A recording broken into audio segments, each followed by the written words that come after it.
password might have changed. Get on guest. Okay, good evening. I call to order the meeting of the Hamilton Wenham Regional School Committee on Thursday, May 1st, 2025, at 7 p.m. And I invite you to join us in the Pledge of Allegiance.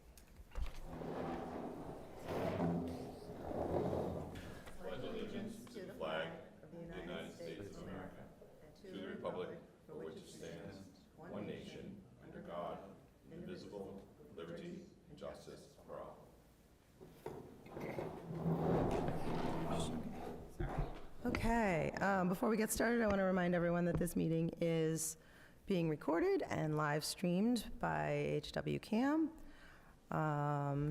We will have an opportunity for citizens' comments. It doesn't appear that there is any citizen comments in the room. Is that accurate? Okay, Mr. Tracy, do we have any citizens on Zoom who would like to give a citizen's comment? Nobody on Zoom. All right, I'm going to just make sure I'm accurate that is there anyone in the room who wants to give a citizen's comment? Okay. All right, seeing none, I will spare you all the spiel about citizens' comment, and we will go ahead and close that at 7:02.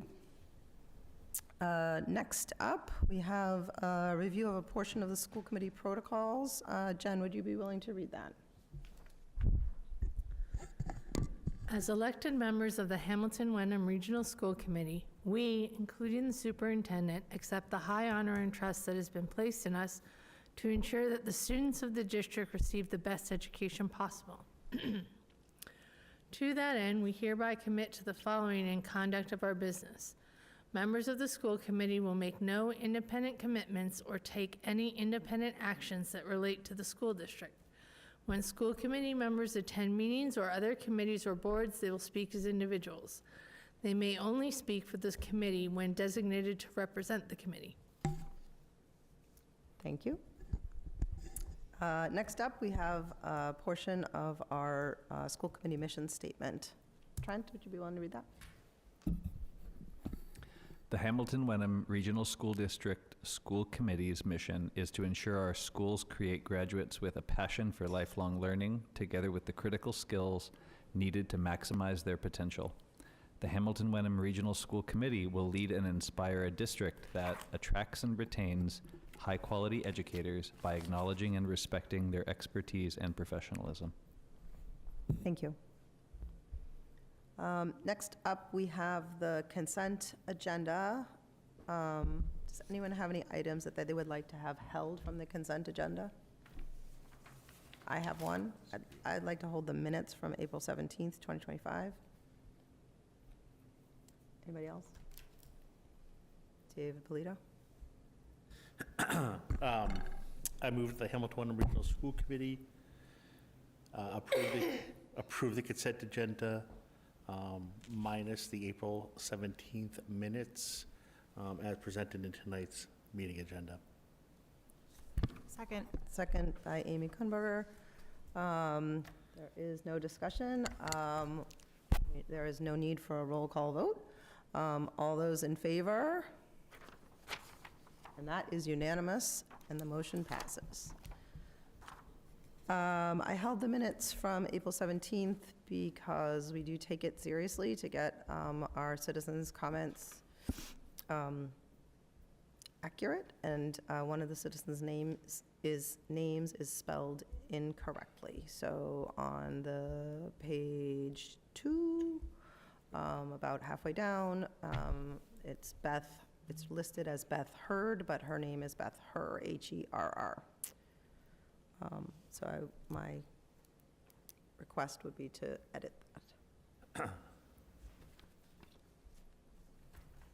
Anyone? Yeah, that's fine. I move the Hamilton Wenham Regional School Committee approve the minutes of April 17th, 2025 with the correction to Beth Herr's, the correct spelling to Beth Herr's name. Okay. Second. Second by Jen. I'm just making sure I covered everything. All right, is there any discussion? Okay, all those in favor? That is unanimous, and the motion passes. Thank you. All right, and we'll let Bev know so that can get adjusted. Thank you. All right, next up, Mr. Tracy.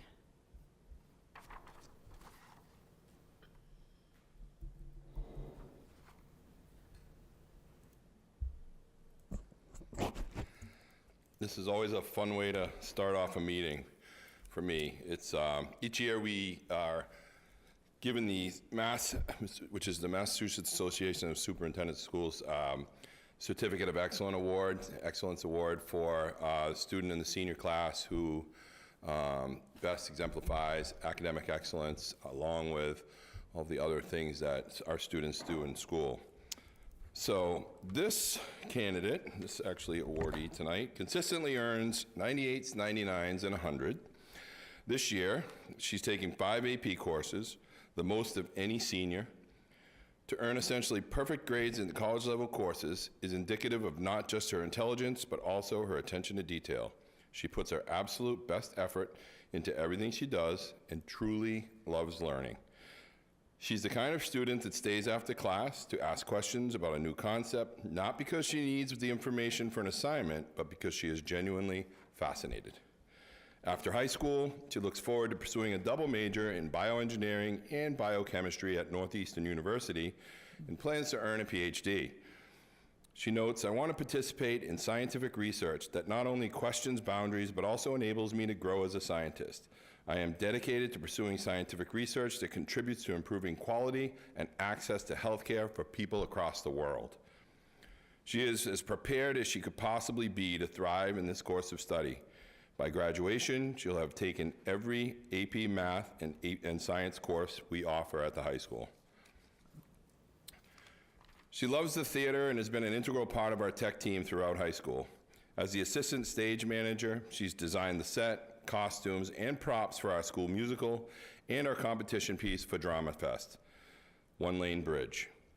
She earned an award for puppetry with the shadow puppets that she and her crew integrated into the performance. For her National History Fair project, she developed a 10-minute performance based on the woman most famous for industrial epidemiology. A history and science enthusiast herself, this woman's story spoke to Maddie, an avid crafter. She also enjoys crocheting, sewing, and glassblowing. It is my pleasure to award the annual Certificate of Academic Excellence to the high school valedictorian, Madeline Carey.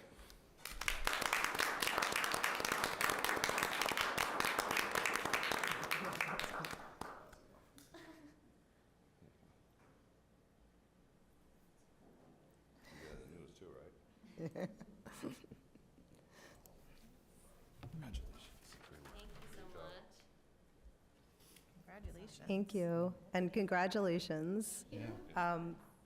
So, I'll let anyone speak that wants to.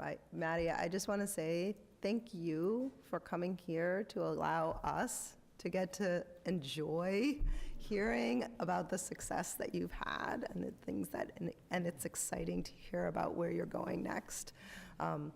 It's why we do this work, is because we want to hear and learn about the students in our district. So thank you for allowing us to get a little glimpse of it. Thank you. Thank you. Congratulations. Congratulations, yeah. Thank you. Thank you. Have you met Dr. Honda? Because you will very soon. Gotta get ready for AP classes. AP tests. Thank you. What a joy. That is so much fun. Thank you, Mrs. Tracy. Okay. Next up, Mr. Menegoni. He's going to discuss with us a little bit about cell phone policy.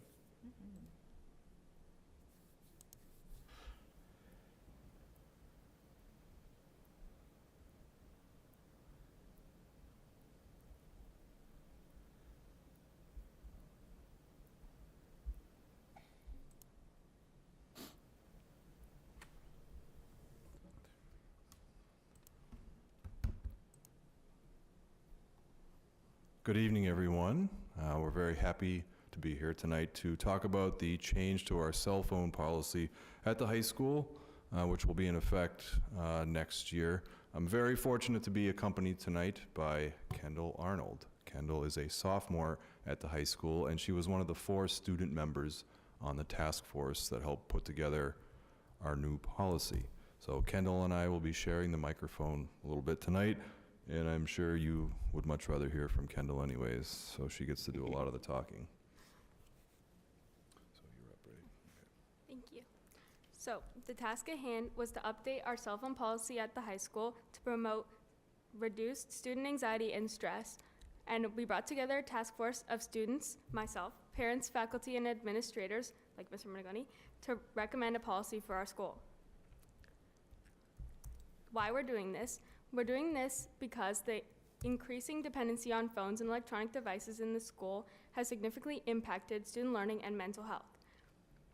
Constant access to social media, streaming services, and online distractions leads to students struggle with engagement, both in class and socially with their peers. We've noticed that instead of actively building connections, students have not been present in class. Students have been dividing their attention between their environment and their screens. The state has been creating a policy, well, a bill, called the Study Act, and it is seeking to implement bell-to-bell restriction during the school day and limit access to cell phones and personal electronic devices. It proposes standards for social media companies that encourage safe and responsible use.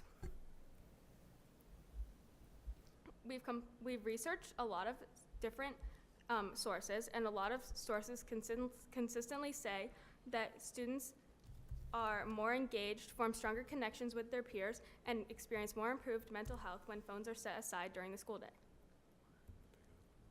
Okay, so there's a lot to be said about allowing kids to be a little bit more focused during the school day. You know, we want kids to be engaged, the consistent routines that teachers try to establish in class and trying to build community in class as well. In terms of relationships, kids build relationships by looking at each other and talking to each other, interacting with each other. You know, responsibility in terms of how you budget your time, I think, is really important, and making sure kids have the things that they absolutely need to attend to learning. And finally, behavior. You know, behavior can either help or get in the way of learning, and certainly cell phones can interfere with any of the things that I just talked about here. You know, and Kendall spoke, you know, broadly about, you know, why we're considering, or not really considering, but moving to change our policy next year regarding cell phones. And here's a little bit more of information, specific information about the benefits, okay, of getting kids to maybe step away from their cell phones a little bit. Process. What do you want me to do? Okay, I'll do it. All right, so the history of this, okay, came up during the school year earlier on. The building leadership team, which meets every other week, it's just a group of teachers, myself, Mr. Becker. We heard from a few that, you know, kids and their cell phones are really driving everybody up the wall. You may have noticed that at home yourselves. I don't know. Now, we have a policy in school where it's not supposed to be out in class, okay? We really shouldn't see cell phones in class, but it's, you know, it's like anything else. It depends upon how well that's implemented and enforced in classes, and, you know, it's uneven at best, okay? So some classes, kids had their cell phones, some classes they don't. But also, during passing time, lunch, power block, kids have access to their cell phones. And that was something else that the teachers brought up. So, you know, we discussed this at our school council, we discussed it with student government, and we thought the best way to move forward was to establish a task force. In other words, to get stakeholders involved. So we had teachers, administrators, students, we had parents on it. Also, our school resource officer, Gina Bertelli, Craig Genualdo sat in for a few meetings as well, because we wanted to hear from many different voices. We did look for community input. It was easy in school to hear from the faculty because they're there, but we also surveyed students, surveyed parents. I'll talk a little bit about those results towards the end of this.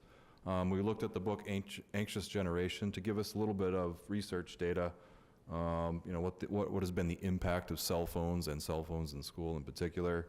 And we looked at a bunch of other schools around us, including Ipswich, right up the road. This year, they implemented an away for the day policy, which is what we're talking about here. We'll get into the details of that in a little bit.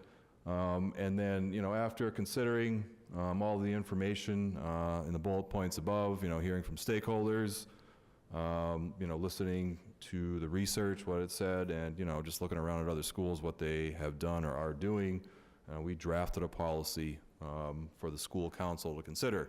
And the reason why school council has to consider it is because it is a change to the student conduct portion of the student handbook, and that is the body that ultimately has to vote that in, that change. So school council needed to have a significant voice in this process.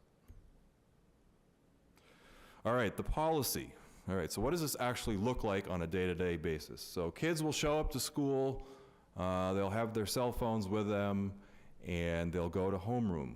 When they get to homeroom, what they will do is they will put their cell phone in a little blue tray that has a slot for each cell phone, and it will be numbered, okay? Go in the tray, teacher will take the tray, and we have lockers right outside the room that hold the tray, and those cell phones will be locked up for the school day.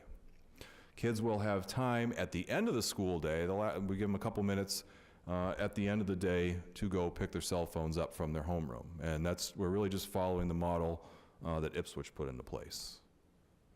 We did spend a day there, right, Kendall? Yep. What was it? Well, let's hear it from her. You don't need to listen to me talk. Kendall, why don't you explain a little bit about Ipswich, what you saw there and what that felt like?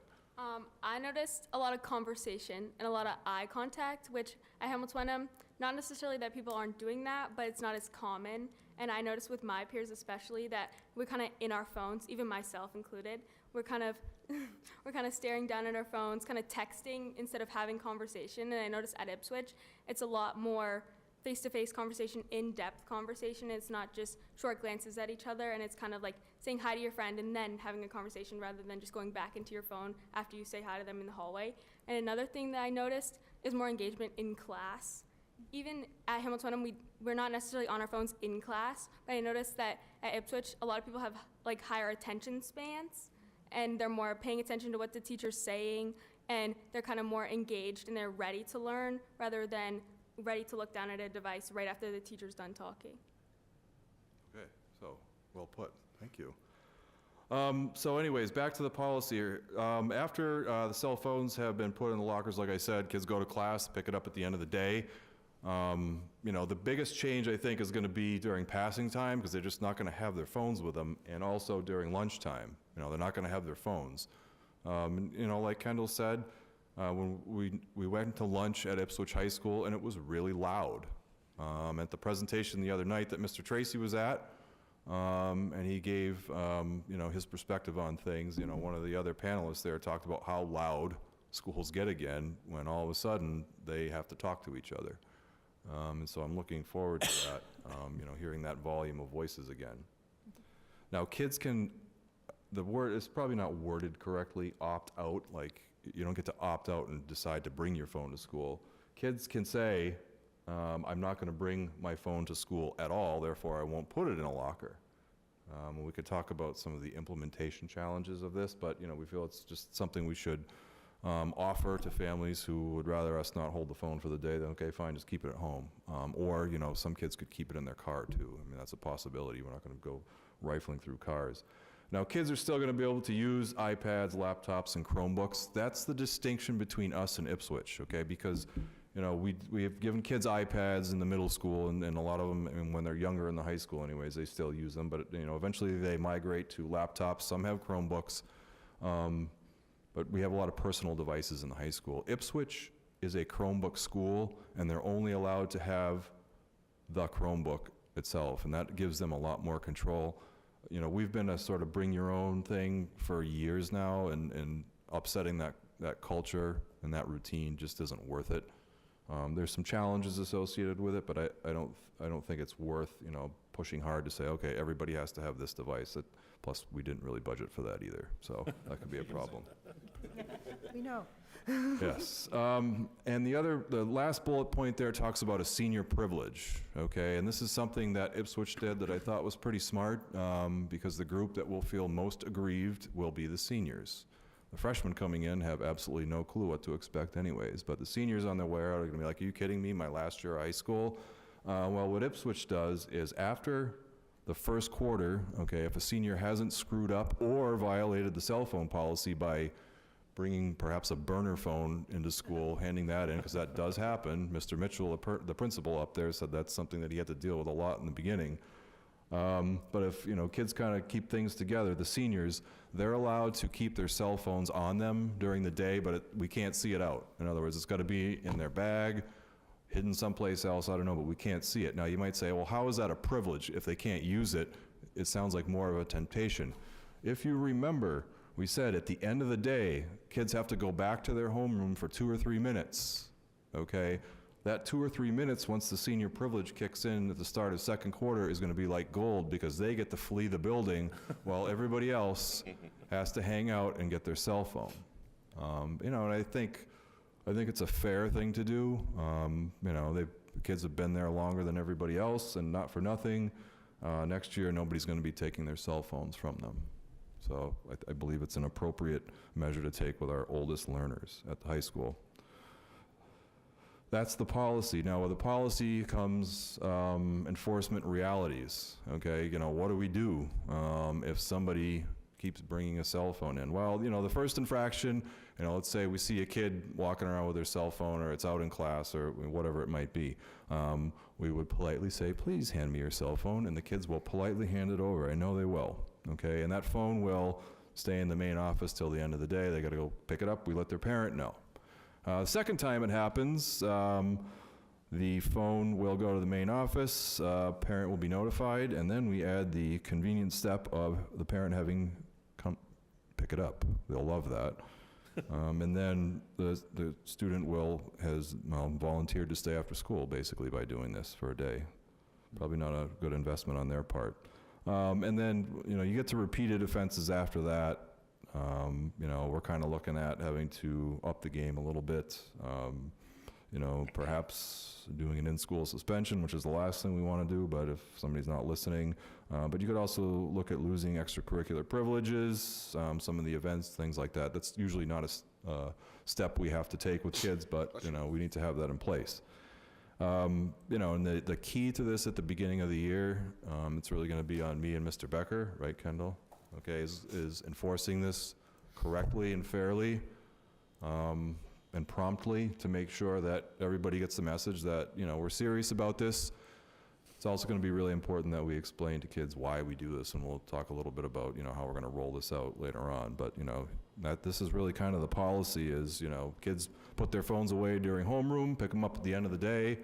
We have reminder things in here called enforcement to hopefully make this policy work well for us. Now, what supports the policy? Well, parents, we need your help, okay? So please don't call or text your kids during the day because they don't have their phones. Generally, everything that you need to let your kids know during the school day could probably wait till the end of the day. However, there are times where you might need to get in touch with your kids because I know that, as high school kids, you may have responsibilities for siblings. There could be a million different things that they have to do. We're really trying to train kids to use their email. I mean, I could send kids, the entire school, an email that says the first person to come down to the office will get $500. I would be completely safe with my $500 because they just generally don't read their email very well. But we're trying to force that. So if you do need to get a hold of your kid during the day, please, you could email them. Now, if it's an emergency, like an emergency, anyways, we would want you to call the main office because the last thing we want, even now, is for somebody to text a kid about something horrible that's happened and then all of a sudden that's ground zero for it. We'd rather get that message first and marshal our resources to be able to help a student out. So if there's an emergency, call the main office, and if a kid needs to call home, they can come down to the main office. We actually do have a phone there that kids can use. So those are things that parents can do to support us. And the outcomes for this, really what we're looking for, like we already said, focused learning. Okay, these little sayings that are at the bottom of these slides here, we found these on the internet, strangely enough, okay? But, being where your feet are, phones away, minds engaged, all this kind of stuff, you need to focus in order to learn, okay? If your brain is shifting away every 30 seconds looking at a notification, you might as well flush down the toilet what you had done for the previous 10 minutes because it's just going to be gone. It hasn't been encoded in your brain yet. Mental well-being, the school climate, I think, is impacted by this, moving away from what's going on in this piece of metal and plastic to, what's going on with the person sitting across from me. Just getting kids more engaged, not only in their classes, but also just in the community of school as well. That's what we will have to measure next year. How do kids feel about this as we move along? But there are challenges, and Kendall, you heard about some of these challenges, correct? You play a sport, right? Yeah. Okay, she plays a sport. What do you play? Cheer. Okay, she cheers. So, one of the biggest questions that came up, well, what do we do if cheer practice is canceled? Or what do we do if all of a sudden the cheer coach says we are going to have an extra practice? Or the 8 million things that happen with sports or any activities. I'm imagining a lot of you played sports in high school at some point. What happened when practice was changed, when there was a rain out? We figured it out, okay? Things happen. A dime. Yeah, right. Nobody's head fell off as far as I know. Seriously. So we've talked about ways that we can notify kids that there have been schedule changes. You got to remember, they're still going to have laptops. They're still going to have Chromebooks. They're going to have all this stuff. We are going to likely re-enable the messaging app on the iPads if kids still use an iPad, because that may be a way that we share information. But there are also a number of apps that are out there that the teams use, also pushing kids towards email and things like that. But there are ways to solve that problem. Okay, emergencies. Everybody asks, what if something awful happens in the school? Kids all have to scatter, whatever. The first thing that first responders say is that they do not want kids on cell phones, because what happens is all of a sudden there are going to be 450 different streams of information going out, coming in, and any bit of information that comes out there that a kid may just put out because they heard it, the first responders have to act on that, and you could be pulling their resources in different directions. We need kids to pay attention to the adults that are in charge during these emergencies. We don't need them on their phones. Okay, we have ways for kids to contact. The nice thing about being at the high school is, like, we tell them if something bad happens, get to the white church. If you can't get to the white church, just get the heck out, go to a neighborhood, knock on the door, go to the police station, whatever it is, and there are ways to contact and make sure that we're all okay. But the cell phone doesn't need to be a part of that. We talked about this at length with Gina Bertelli, and that's exactly what she told us. And we've heard that in other places as well. What if we have a kid who has medical needs, diabetics, for example, a lot of times use their cell phones? Well, obviously, we make provisions for that, okay? And stronger student engagement. Ultimately, that's what we're looking for at the end of the day. And how we measure that, do we actually see that over time? Because we're going to want to be able to show that to the kids that we've made this change and it is helping you. But how do we do that? That's a question we're going to have to answer, because that's not always clear. How do you prove you guys are more engaged? We don't like this policy. Well, okay, I don't like a lot of things, but I do them because they're good for me. So we have to figure out how we're going to do that next year. Parent support. So if you look at the blue and the red, those are kind of the people who are, yeah, we're kind of for this. And if you add those numbers up, it's about 3/4 of the parents who responded to the survey. As you can imagine, about 3/4 of the kids who we surveyed said, we're not too thrilled about this policy change. So that inverse relationship, okay, isn't surprising, but it's something that we'll have to work with next year. You know, like I said, we've told the kids about this a little bit. Student government's definitely aware of it. The students and school council are aware of it. Kendall is aware of it, as are the other kids on the task force.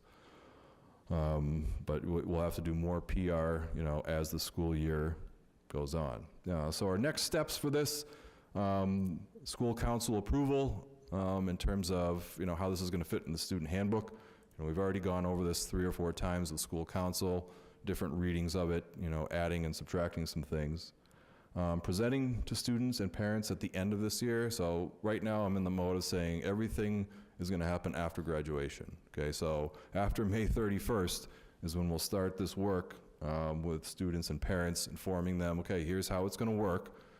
Here's why we're doing it, so that you understand that there's a purpose to this, okay? And certainly offering the opportunity for people to ask questions, because there's probably implementation challenges that we haven't even thought of yet. But we have to have a new answer for those, or an answer for those questions. And so then we'll be rolling out the policy in August when school starts, when we talk to not only our teachers, because our teachers need to understand the policy, what they're supposed to do while they're in the classroom. You know, if a kid takes their phone out, what is their job? How do they interact with a student in that situation? But also kids and parents as well, okay, just to remind them. So we want to do it at the start of the summer before everybody leaves, and then again when everybody comes back to school. Okay, so Kendall, did we cover everything? Okay, Kendall thinks we got everything, so we might be good. Does anybody on the school committee have questions for us? Yeah, I have a question. Or Jen, you had your hand up first. I have several questions. What about smartwatches? So we talked about smartwatches, earbuds, and whatever other weird devices are out there. We figure we can tackle one thing at a time. We'll focus on the cell phones. Because I think that if we kind of start crawling in the direction of, well, what about this, what about that, I don't know that we have the bandwidth to deal with it. You know, I think if we start with the phones, you know, that's a good place to begin. Now, kids, they may still have earbuds, and I have no idea how they would still listen to music. But if they do have a laptop or a Chromebook or whatever, they can still connect. Like, and some kids listen to music while they work. Some teachers want them to listen to music because it keeps them focused. So they still have that capability, but you know, it's tough with all the different devices that are out there. But we figure we'll start with cell phones. Can I add to that answer? So I was fortunate the other night to be invited to Endicott College to be a panelist with a group that was supported by the Lutz Foundation. It was a teen mental health event specifically for phones and devices in school called Schools Lead the Way.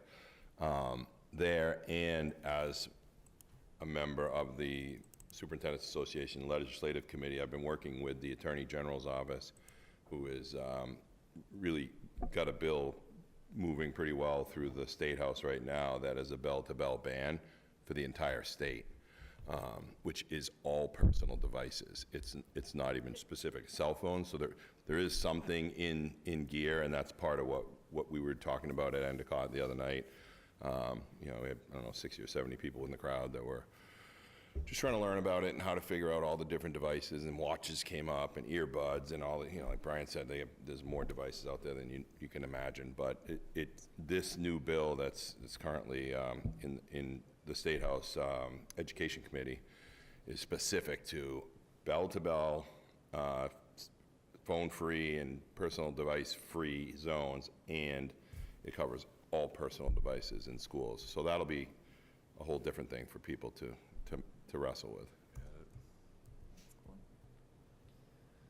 Jen, did you have another question? I have 2, but Amy should go. Okay. Oh, Hey, go ahead, Amy. thank you. Actually, it's sort of a comment, maybe a question. I really appreciate this. This is a topic really near and dear to me. I love on your benefits slide the responsibility piece, because I think, so in my university classroom, I have students struggling with not being able to stay off of their phone, and they will talk to me about it. How do I do this? How do I stop using my phone? So it's definitely a concern. I like the idea that you're pointing out not only just taking the phone or putting them away, but responsibility, like helping students develop better habits where distraction comes into play. I think it's sort of two equal things, like putting the actual phone away, but also teaching students how to manage their time and not get distracted, especially where we're going to allow other devices, which I totally understand the logistics of needing laptops and iPads at school. So I guess this is more of a comment than a question, but I just think that that piece is just as important as physically putting the phones away. It's like Yeah. teaching our students how to manage that. Thank you for this. Other people? Jen? Okay. This is just something to think about when you're developing policies, is what are students going to do if they have to show up late for school or if they have to leave early? Correct. So what will happen is if a kid shows up late or has to leave early, they will check their phone in the main office, and that's just where it will stay for the day. Perfect. So we'll have a little blue tray in the main office that will be manned by us. And, if a kid's got to leave for a doctor's appointment, they'll just grab it on the way out the door. Okay. And my last question is, are teachers going to have to put their phones away during the day? Or what alternatives are they going to have to use? Because my daughter has multiple teachers that have them do during class activities on their phones. Right, so that's one of the sort of questions I probably should have put on there. The instructional use of the phone, it does have a place, I guess, in that, a lot of times, okay, take a picture of your work, something like that. Or a lot of voice recording happens. So those are going to be some operational challenges, but they're technical challenges, and I think you can figure it out. Ipswich has figured it out. I know in art class, which is a place where you have to take a lot of pictures of your work. I mean, that's just what they do. So there they bought a bunch of cheap digital cameras, and that's how they've done it. And I think that's doable. How do you do it in other classrooms? We're not going to buy 800,000 cameras for all the classrooms probably. So we're going to have to think about how we'll do that. Also doing things on paper and handing it to a human being is not a bad alternative either. That still does work. So maybe there's going to be a little bit more of a return to paper, and that's okay too. And will the ALICE trainings be modified to take into account that students no longer have cell phones? The instructions that we had before for this was, get out of the building, okay, and, get to the white church. We never really said, get out of the building, call us on the cell phone and let us know where you are. Now, that was obviously an option before, but, we're going to have to reinforce the fact that if you have to leave the building quickly for an emergency, okay, and you need to let us know where you are if you're not able to get to that rally point. We've given students options of what to do. If you make it all the way to the police station, you'll let them know where you are. If you're just in some random neighborhood, knock on the door and let them know, like something just happened at the high school and we've been told that we've got to inform the police where you are. And the police know that, and that's exactly what they've told us to tell the kids to do. Trent? So I'm very much in support of this, and I want that on the record so that my children can watch the video at home. I do have some questions, though. First is, what happens at the middle school? So they have an away for the day policy there. And, it might work, that might work better with middle school kids, high school kids. It doesn't seem to work as well. They want a little bit more freedom or whatever, it's a developmental thing. So, taking this step here is more necessary with high school kids, I think. I'm also not sure on the percentage of kids in the middle school who have cell phones. It could be 100%, it could be 50%, I have no idea. I can tell you every kid in high school has a cell phone. You have a cell phone, right? Okay, so Kendall has one. And so do the other 443 kids who are there as well. So I think the numbers thing makes it more challenging at the high school. I guess this is maybe more of a comment to Eric than I think that having some kind of harmonization across would enculture a, Yeah. cell phone policy from entering the building that you're going to be in for the next, 7 years to exiting that building. And then my second one, and thank you for giving me that number, 437? 444 total students at the high school. Kendall is one of them. 444. Yeah. Okay, so 443 plus Kendall. Yes. Just like back of the napkin math, that means that the high school is going to have between $250,000 and $500,000 of other people's Mhm. property in its Right. possession. Yep. Does that have a liability issue for the district? Or did you encounter any stories from Ipswich about that as a Heard nothing liability from issue? Ipswich about that at all. That we're taking a step of locking it up every day. There's a big blue locker outside of each classroom that the teacher has a key to, and they'll put it in there and it stays in there for the day.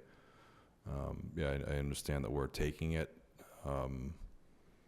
But a lot of the things that we say, if you put stuff in your locker and it gets stolen, it's not our responsibility. Kids leave stuff in the locker room all the time, and that's not our responsibility. It's their property. We are taking it away for the school day, but it's locked. The liability part, I couldn't speak specifically to that, but it's not anything that Ipswich or anybody else that's doing something like this that I've heard about. And then my last question is, in the context of Ipswich, where they are given a Chromebook and they have control over that device, because we don't have that approach, have you encountered any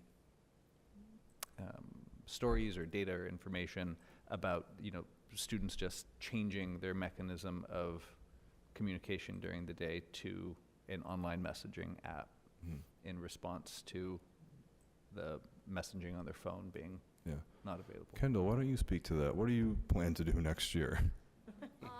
I have a school iPad, so I probably need the messaging app to be available, but one of the ideas that we had is nobody's really going to be taking out their computer to text in the hallway, which is one of the things that we noticed is people just looking down at their phone in the hallway, and also nobody's going to be eating and typing in the cafeteria at the same time, so then people are still having conversation anyway.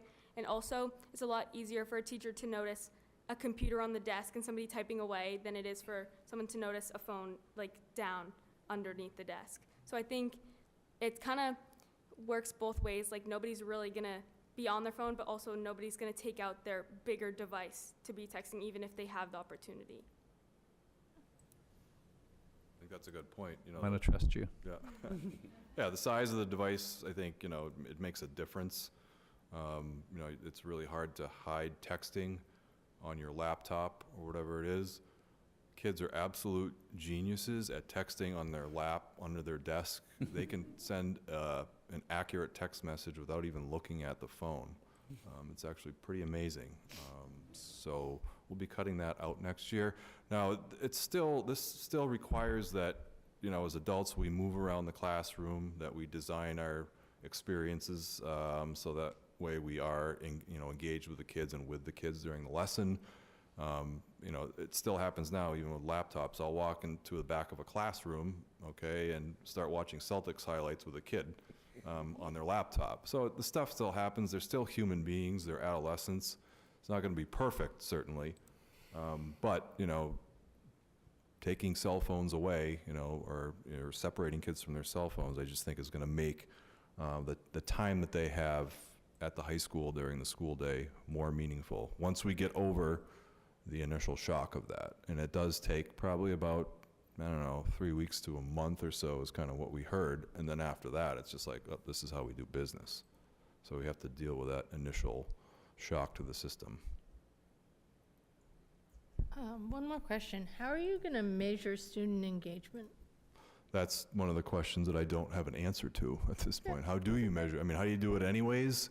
That's one of the most difficult things to measure in a classroom, because everybody thinks, kids raising their hands and screaming out answers and looking like they're totally crazy about a subject is engagement. Well, a quiet student could be incredibly engaged in the lesson.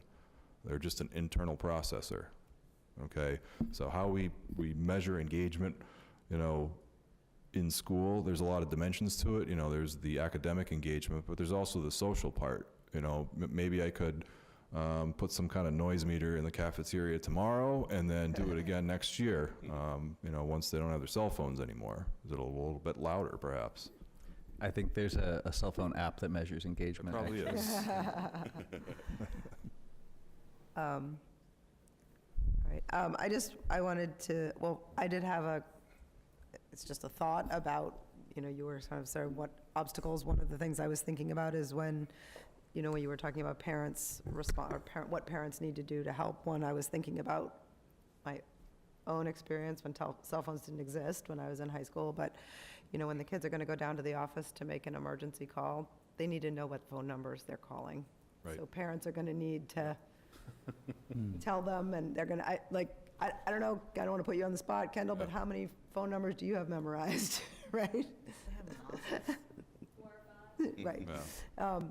Just saying, back in the day, there were a lot, and so they're Yeah. gonna need, parents are gonna, that's just something to throw out there, Yeah. but parents are gonna need to make sure. We also have everybody's contact information in the Right. office, so if a kid's like, I don't know my parent's phone number because I Right, just hit a exactly. button. Right, or well, I only know, or I only know the cell phone number, I don't know the work number, Yeah. or if it's a Yeah. real emergency, kids are gonna need to have the access to the important Yep. contact information. Yep. Right. And that's something you could ask Ipswich too, like, Yeah. how do they do that? I guess that's all. I just also wanted to say, Kendall, I think this is admirable that you're doing this work. I know we all know here what it's like to be tackling a challenging issue, that you're not going to necessarily make everyone happy. And I appreciate you diving into that work and doing it in a thoughtful way. And I just want to say one thing that Kendall mentioned, that kids are on their phone and kids are doing this. And I want to just say it's actually human beings are on their phone and human beings are sucked in and human beings are, it's not just kids. So I just want to make sure, like, we're all real about that. It's not just teenagers. Anybody else have anything? I just had one thought while you were talking about public safety and the police officers, what they would prefer would happen during an emergency and students leaving campus. Would we consider like call boxes, near the end of the street, or like we have on a college campus?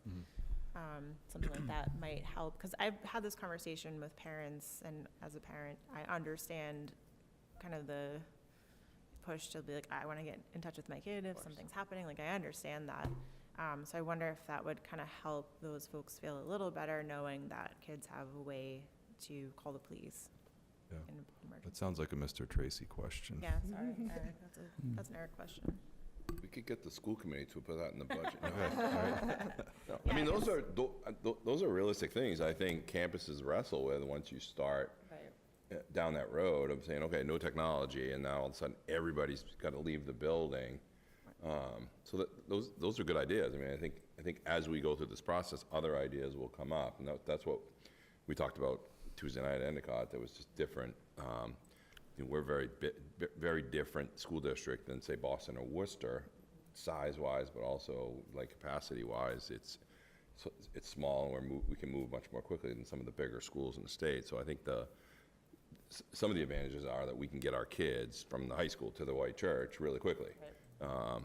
The other thing is our police department is really quick to respond. I mean, they are there in minutes, having been the principal for 8-9 years there. They are there really quickly when something happens.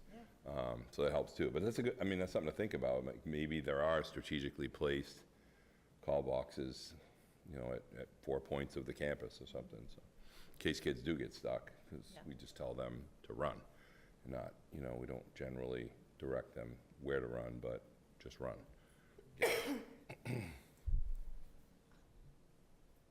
Okay, all right. So I just had so we will see, the school committee, from the school committee point of view, we'll see this reflected in the handbook. Yeah. Is that correct? my understanding is that, you know, any change to the student handbook, the way that you're looking at it is, does it agree with all of our policies? You know, and I tried to think here of like, you know, is there any sort of policy encroachment? And I couldn't really think of anything off the top of my head. So that maybe that's something to consider when we bring this back with any other changes. Yeah, and we would expect to see the handbook in the end of June, is that right?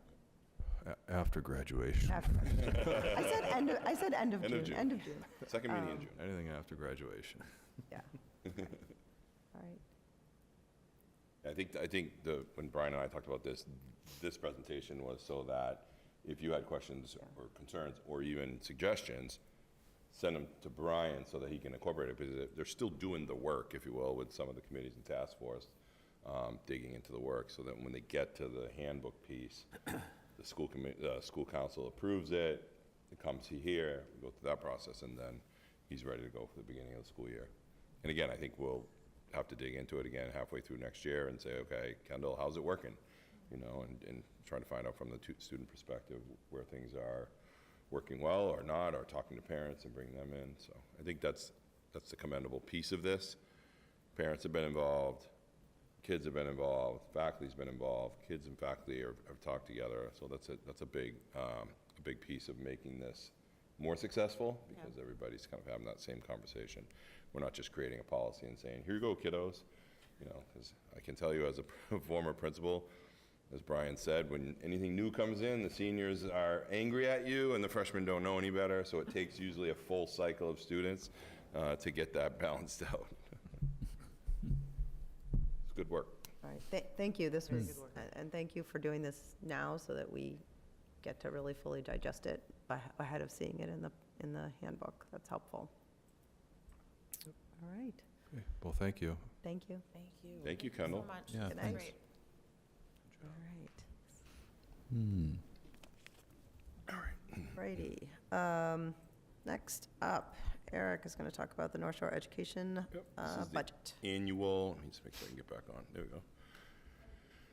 we go. As you probably remember, annually, we just are asked to highlight the approved budget from the North Shore Education Consortium. I am one of 20 board members.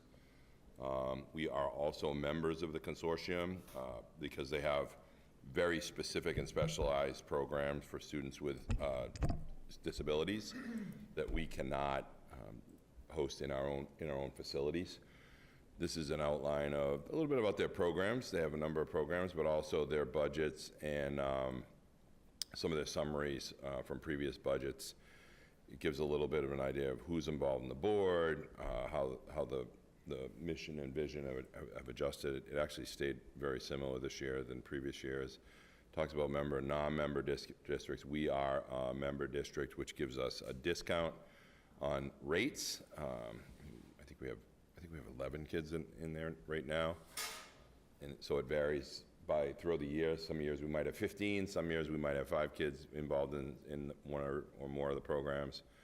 It talks about revenue sources, and then an overview of some of the increases. And the consortium's dealing with the same things we're all dealing with. They had to increase their tuition rates because of collective bargaining, a 9% increase after collective bargaining, 15 to 20, I think it's about 18.5% health insurance increase. Staffing levels have been budgeted roughly the same, but they're always shifting their staff for specialized needs, nurses or people specific to a program. And then occupancy expenses for this current year were higher because they had to move kids around. They did a $14 million HVAC project last year and into this year, which is just about complete. And that movement and renting of spaces for kids will go away. So that will be helpful. And they'll continue to look at capital projects. They're also looking at, you probably saw it in the paper, they run the high school for students with drug and alcohol addictions, Recovery High School, and they're having trouble actually getting kids in the facility. And you know, we've talked a lot about that at board meetings and talked a lot about that with them. They're looking at just kind of a new space for that type of a program, but one thing we're learning is that schools seem to be doing a better job working with kids and families with addictions, whether they're alcohol, drugs, or a combination. So that seems to be slimming the numbers down in the recovery high school, which we found interesting. So they're going to shift their model a little bit to see where there may be a better need for that. So this outlines all of their budget stuff and their final numbers. And I also wanted to note that we're doing some work with them through the superintendent's group, the North Shore Superintendent's Roundtable, which we are a member, I am a member, and the North Shore Consortium are working together to try to figure out how to combine transportation for out-of-district students among the members of the consortium. So really saying, okay, I got a kid going to NEC, you got a kid going to NEC, you got a kid in Ipswich going, you have one in Rowley. Can that be one route instead of 3 routes?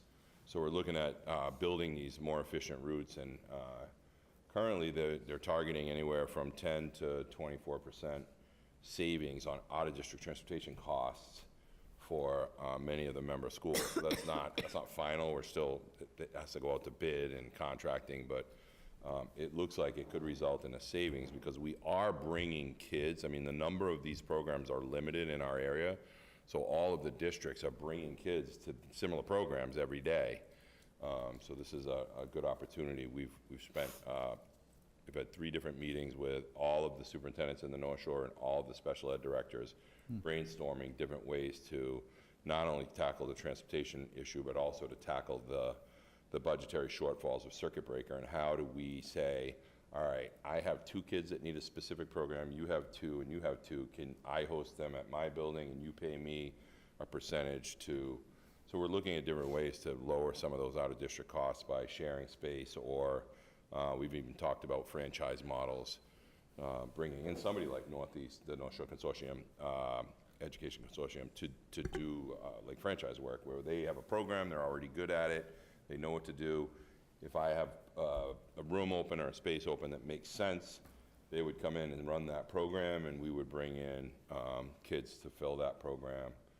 Because what we're finding is there are a lot more students with more individualized and very specific needs, especially kids on the medically fragile side. That's a really difficult niche to fill. So when you only have maybe 1 at each school district or 2 at each school district, it's really hard they get really expensive really quickly. So we're just digging into this with the North Shore Education Consortium. They've been a really good partner at helping us to keep the costs down, but also working with us to do training and digging into some of these investigations, if you will. So it's a request of the consortium to present this to the school committee, since we are members.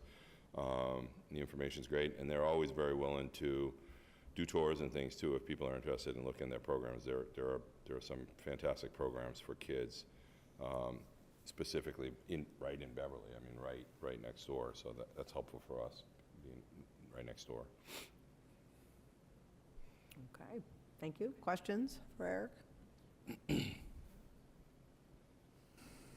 Okay, thank you.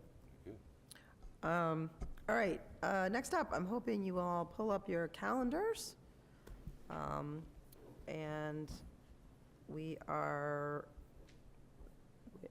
don't need to pick it right this moment, but it would be nice if we could. So Eric and I are going to throw out the first possibility for a date for our annual retreat in the summer.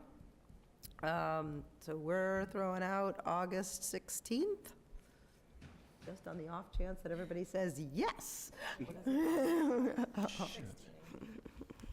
That's a Saturday. Yeah, I am away. Yeah, we that usually one. do 8 Okay, that to weekend. 2:30, I think. What's the other one?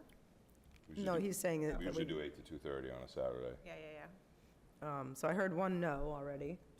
Oh, no, I'm away Yeah. as well. No, okay. Sorry. That's okay. I just figured we'd give it a shot. Try. I will, I don't know, we'll try to send out some other dates. I can do them. Or somebody could take a stab at it.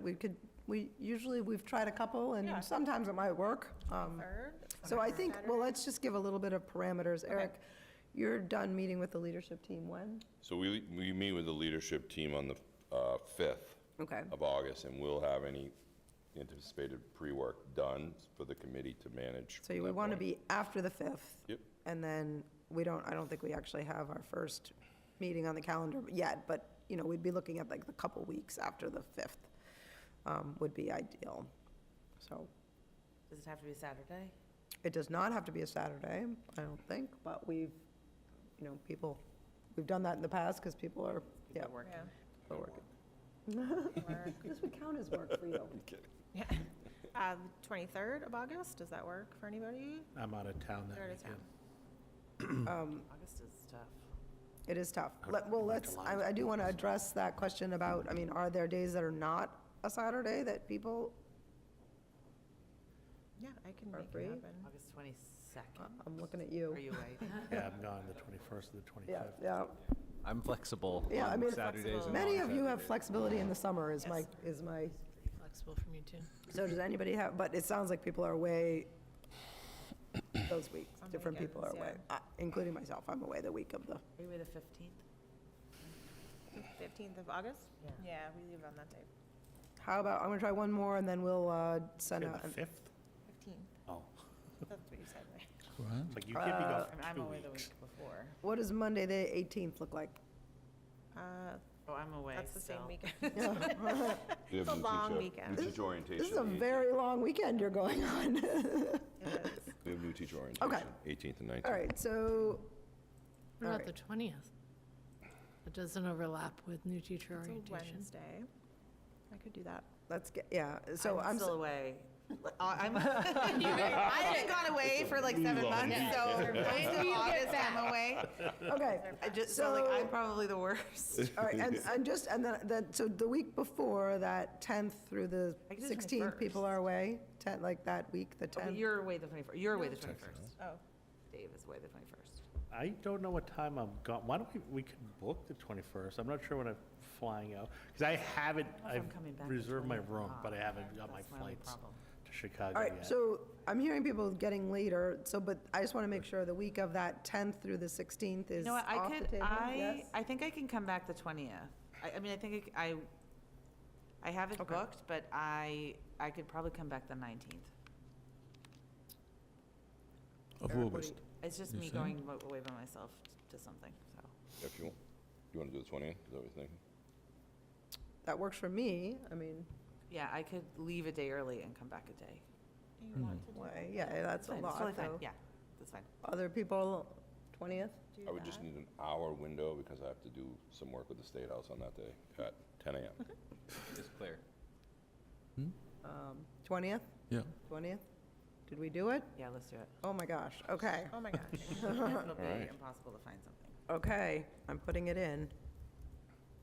Yay. Okay, the 20th.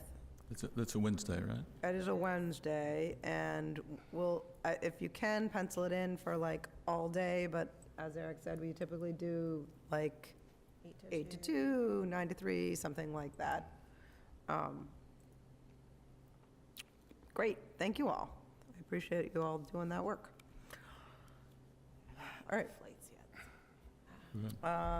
okay, That's gonna be the cheapest flight right there. You know that, right? It's gonna be like God. $300 cheaper. Flights are pretty good right now. That's always how it works. They're not bad. Yeah, 'cause They're it- the Okay. only thing that's not. so at our last meeting, we did not do the school committee subcommittees. I did hear from most of you about subcommittees. People were really open. Most people were happy on the committees that they're currently on. People were open to doing more committees than they're on. Yeah, I was actually going to make a suggestion, and I don't know if it needs to be a motion, but I'm wondering if, for continuity's sake, I'm proposing we stay on our current subcommittees. Does that need to be a motion? I think if we're, yeah, I mean, ultimately, yes, because because eventually we're going to vote. Do you want to make a motion? Yeah, We can sure. discuss? I move that the Hamilton Wenham Regional School Committee reorganize our subcommittees by remaining on our current subcommittees. Second. Okay, so just for clarity, let me just make sure I know. So the motion would be that the committees would remain unchanged from the FY '25 school year, right? Correct, okay. Okay, so let me just make sure I know what that means. So negotiations is currently David Polito, David Frankel, and Dana Lara, and policy is currently Jen, no. Yes, Jen Carr, Julia, and Amy. No. Me, Right now, it's David me. Polito, and Jen. Okay, sorry. See, this is why, That's why we write it down. and Amy, and then capital finance is Jen, Julia and Trent. Julia, and Trent. Okay, I just want to make sure that I have that. So that, okay. Sorry, I just needed a moment to No, that's fine. clarify. Anyone have any discussion? Do people want to say other things? My only Yeah. question was literally if I was on the policy or not. I'm sorry, say it again? So my only question was literally is whether or not I would be on, Oh, because that was sort of a temporary, yeah, which I have no problem staying on as well. was it, because was it you, was Julia on policy? It was Julia. Yeah, okay. And Julia, I think you wrote to me that you were flexible in terms of, Yeah, yeah. I can be, I can, Well, that's, I mean, am I still in policy? I'm not still in policy? No. no, we, Sorry. I'm on capital finance. I can stay on capital finance. That's fine. And if something well, I happens think the and question need is, to- oh, do I you think want to only David, be on David, like, is, No, I don't mind. I don't mind. Okay. okay. Well, if it becomes I too much. might mind, then I will tell you. If it Well, becomes too and- much, and- let me know. And that is something we can, certainly, it's, these And are. thank you all like, for, Things yeah, can get modified rearranging. over time as, as, other people, did you have something you wanted to say? Negotiations. Yeah, I think that unfortunately avoids the specific vote for each committee. I'm sorry, say it again? That actually not only obviates, it removes the possibility of making a different decision on any specific committee. So it's essentially saying So, we're I- going to have okay, an election of so- everything at once. I don't think that's procedurally a good idea. So you're not in favor of keeping them the same? You're in favor of taking each committee separately and, Yeah. okay. You want to share more about that, or you don't have to? Well, no, I did pass along my preference, which was the capital finance. Right, I believe what you said is that you wanted to do negotiations, which you're on, Yes, right? correct. And then that you were open to capital finance. Correct. And just to be clear, other people did too. Like, I believe Julia, for example, said, I want to be on capital finance, and I'm open to being on policy. And so other people, and Jen, I know, Yeah. said something similar. So I don't, like, just to be clear, it's not just you that said they were open to being on other things. No, I wasn't implying that. I was suggesting that if there's more people wanting to be on a committee than there are positions on the subcommittee, then you probably need to have a vote in Okay, relation to that. so we have a motion on the table to keep everything the same. So that's really the motion that we're discussing, and so I hear David is saying that in terms of this motion, it sounds like you're saying, no, you'd rather not keep everything the same. Right. Other people have other discussion before we vote on this motion, which is keeping all the committees the same. Okay. So everyone's clear that if we were to vote in favor of the current motion that's on the table, it would just keep all the committees the same as they were before. If the committee were to vote against, then I would be anticipating another motion so that we could go through each committee. And my hope is we would still be able to fill the committees this evening. Is everyone Yes. got that? Okay. All right, so all those in favor of the motion that's on the table?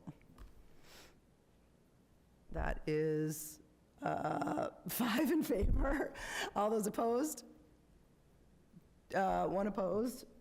Those abstaining? One abstaining. So that is 5 in favor, 1 opposed, 1 abstention, and the motion passes. So we will, for the moment, remain as we are. I do think, like, as the new year starts, if people want to revisit, it's certainly possible, especially, I know the two of you were Yeah, is talking there about- like, do we revisit it every few months, or We is there a don't, policy around we it? don't, but people can certainly ask to, and certainly things could arise. I mean, like, as an example, you know, like, we don't anticipate that there would be a tremendous amount of work, for example, in negotiations, but it could be that things change, and then suddenly there's a lot of work in one, Allergies, you know, everything. so. Okay. Thank you all. And I will put that out sort of more officially than my scribbles here. All right, next up, I think we have Q3 financial forecast.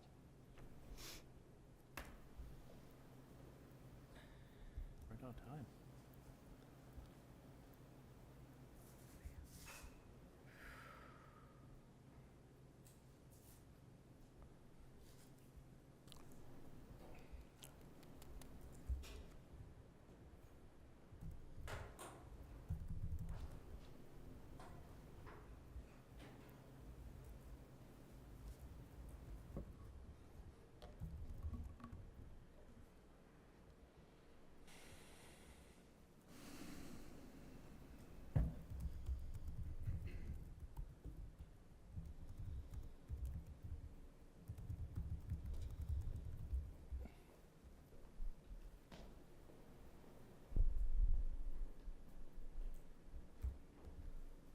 Aw.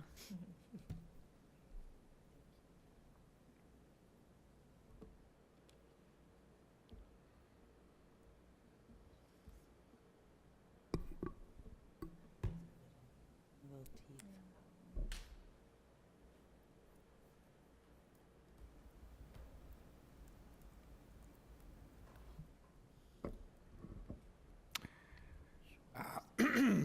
Thank you guys for joining us tonight. We are here to review our FY25 year-end forecast as of Q3, which for us ends on March 31st, 2025. So just to dive into some of these numbers, you can see here that I'm projecting a FY25 year-end balance of approximately $407,000. If you compare this to Q2, we're kind of in line. I believe on Q2, I projected about a $430,000 balance at the end of the year. So it's relatively the same, although there's only about a $20,000 difference. We do have some major swings within each category. There is a summary towards the end that I'll get into, but again, even though there's only a $21,000 swing, I believe there was about a $4.3 million difference going either way, so some additional expenditures and some less. But I hope that displays to you how kind of volatile the budget can be, even from one quarter to the next. It is a $42 million budget, and some of these expenses we're inputting nearly 18 months before they actually come to be spent. So a lot of things can change in between that time and the actual time we go to spend the funds. So like normal, I have it set up under both categories. Presented in front of you now is the summary by location or department, where we break down the 5 schools in each individual major department. This is that same dollar amount, the $407,000 residual balance, but based on our DESI categories. You can see that some of them are currently in a deficit and some are projected to be in a deficit. I will go over it a little bit more in a moment, but I'm not asking to transfer all of the negative balances at this time, which I'll get into in a moment. Like all of my presentations, I try to be as detailed as possible. So when you look at the first exhibit tonight, slides 8 through 26 is a complete breakdown, like I normally do, of every single location or department, and then by each of our 11 DESI categories. I try to be as detailed as possible within those sections. So if any variances pretty much over $50 occurred, I tried to break it out within that detailed section, within those individual slides. Like normal, though, I'm not going to go through all of those slides in their entirety. I'm just going to stick with the summary, but if there are any questions about any of those other sides, please don't hesitate to ask. I'm going to point out that Exhibit 2 on the school committee agenda has 2 charts. It's the normal summary chart that's also included in this presentation. But there's a second one, so normally we would do any summary variances from the approved budget till the year end, so that would include the entire $407,000 balance. But I also included a summary of any changes from quarter 2 to quarter 3, just so you can see what may have changed between my prior forecast and tonight's forecast. So just to dive into what are some of the big changes to the year-end forecast based on what's changed between quarter 2 and quarter 3.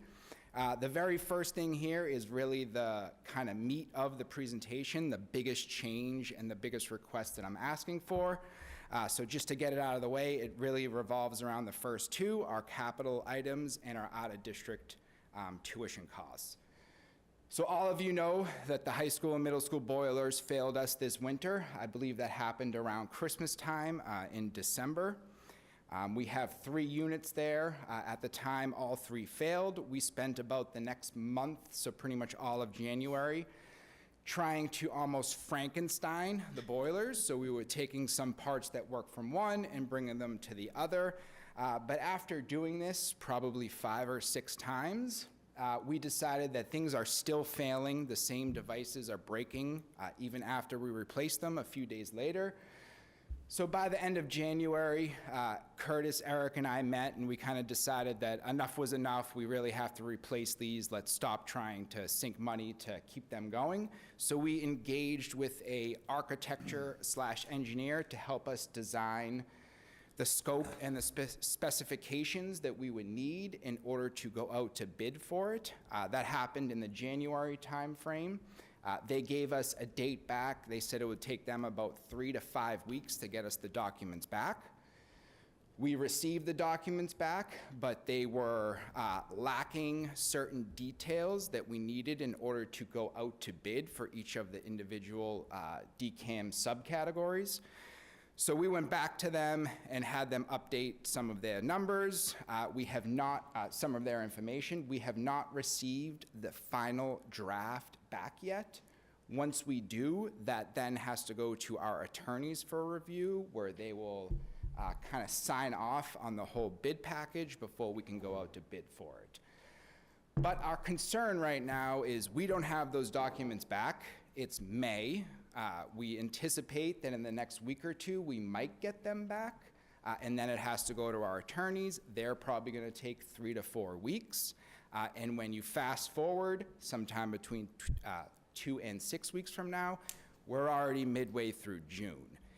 Then we have to post the bid. It has to stay open for at least 2 weeks. That's a minimum. It's more like we're probably going to keep it open for about a month, because we're going to have mandatory site visits for the contractors to come in and view the area. But at that point, we are past June 30th. And if we don't have a signed contract with a vendor by June 30th, I can't create a PO and I can't encumber the funds against our FY25 budget. So what happens there? There's really a couple different options. If we don't have that signed contract and I cannot create a PO, the funds would normally fall to E&D. And everyone knows how confusing E&D gets. Once that happens, those funds are locked until the state reviews and certifies our E&D report. Sometimes that doesn't happen till February. So if that were to occur, we would not be able to access those funds till the earliest point of February, which is well into our heating season. Even at that point, we would need town approval to spend our E&D funds.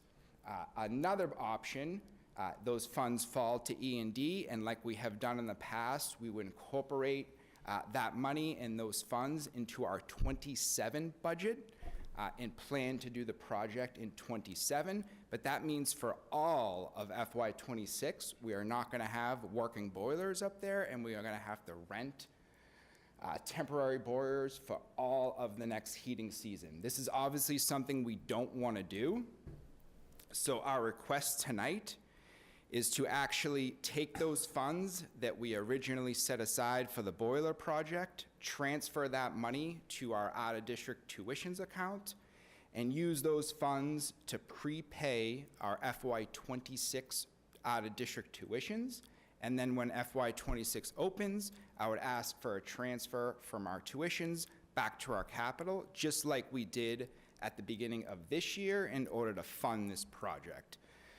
So if you remember, around Q2, I asked for the tuitions money to be moved to our capital to make it. Now we're asking that they moved back again in order to prepay the '26 tuitions to free up the funds in '26. This would just cause a smooth transition.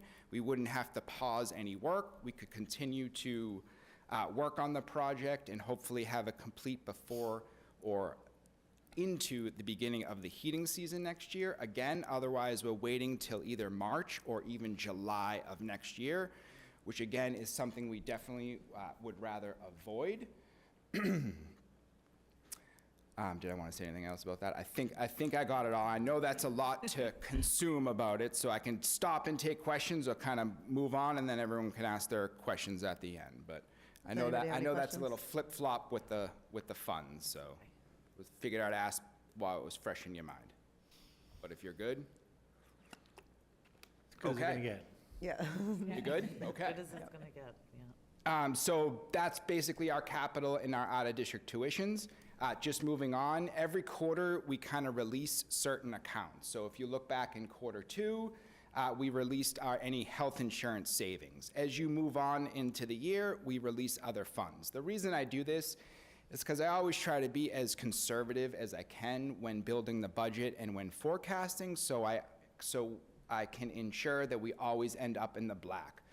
So some things we do in Q3 is kind of release any unemployment funds that we might have, our daily substitute, and our workers' compensation. So for unemployment, we did very well this year. We have a residual balance of approximately $330,000. What happens here is when a fiscal year ends, there's always either terminations or non-renewals. But what really is a guess is how quick do those individuals find another job. So maybe they're terminated in June, but they find a new job in another school district September 1st. They would only be on our unemployment for 2 months. But you could have people that don't find a job right away, and maybe they're on it for the full length of unemployment. But for this year, we did very well, and we have a minimum number of people on unemployment. I believe, excuse me, if you wind back all the way to July, we only have about 3 people during the entire year who collected unemployment. So it really was a good year for us in terms of our unemployment liability. So at this time, we're not anticipating any more layoffs between now and the end of June. That's why we released the funds in Q3 rather than at the beginning of the year when there's a lot more time left in the calendar.